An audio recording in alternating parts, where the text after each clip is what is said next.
My name is Hamza and I'm an applied machine learning engineer.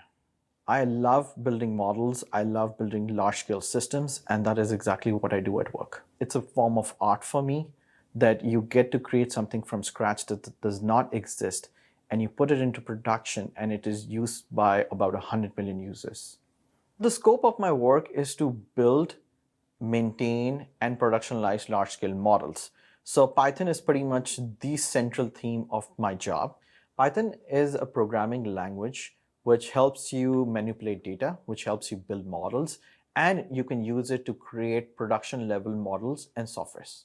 There are a lot of other programming languages which will do the same things that you're looking for. For me personally, I use Python because there's a lot of documentation, there's a lot of help, and there is a lot of learning from past failures from different programming languages, which has been incorporated to help Python be user friendly and be used by everyone around and easy to adapt. You never get hired as a good chef because you have good knives. You get hired as a good chef because you have good cooking skills. This is the same thing. Python has helped me become a better data scientist, a better machine learning engineer, and it has helped me understand diverse set of mathematical applications in machine learning, which previously I was not aware of. I think the unique strength about Python is that it's just a multifaceted tool. It's not just one thing. It's not for just for data manipulation or data cleaning. You can do transformations, data cleaning, you can build models, you can put them into production, you can make an API out of it, you can build monitoring systems on top of that.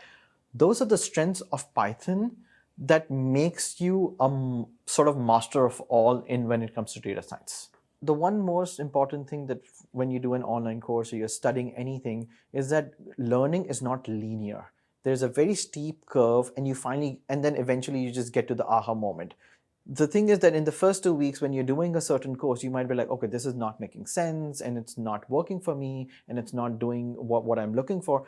So just stick to it and be consistent. The learning curve is always steep in these things, but then you eventually get to a point where you say that, oh, I know all of these things and I can put all the knowledge that I have together to build something great.